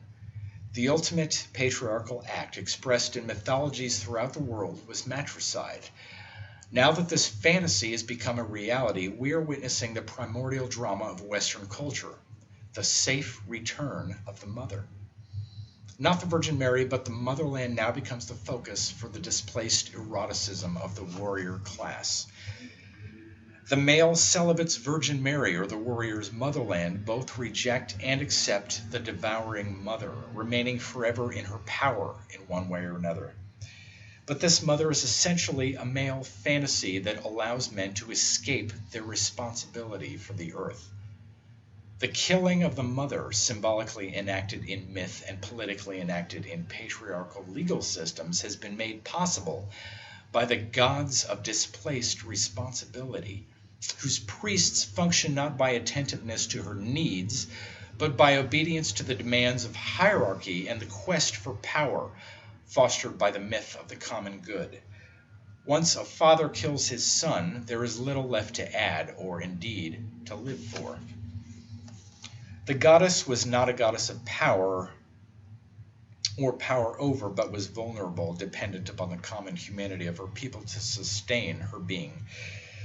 She inspired reverence, not worship, cooperation, not domination, and she called for an ethics of care and responsibility for herself and for the earth. Her cry was possibly the last symbolic attempt to appeal to true motherhood as the basis for public social ethics. That her people ignored her meant that the values of relationship and affiliation were effete.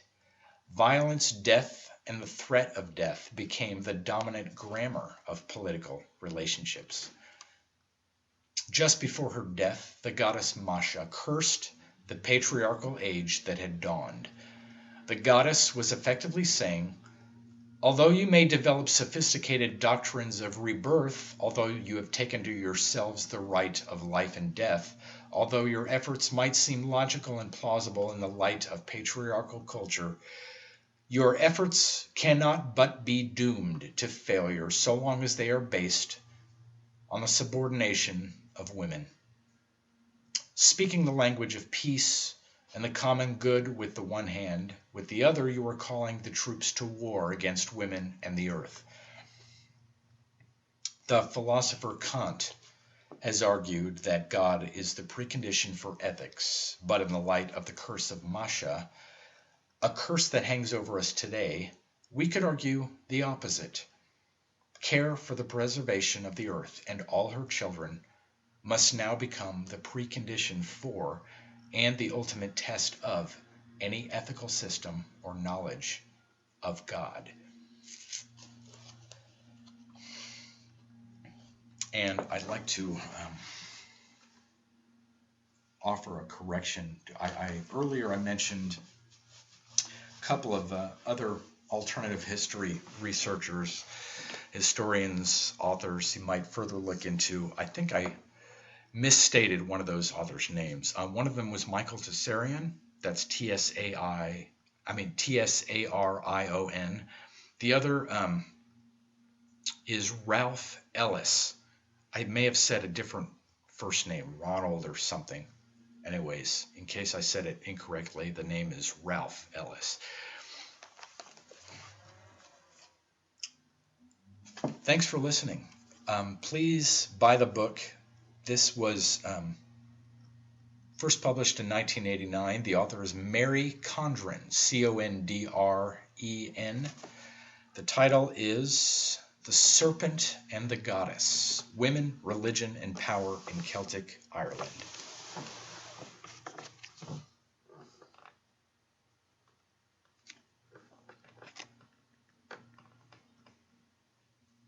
Thanks for joining me.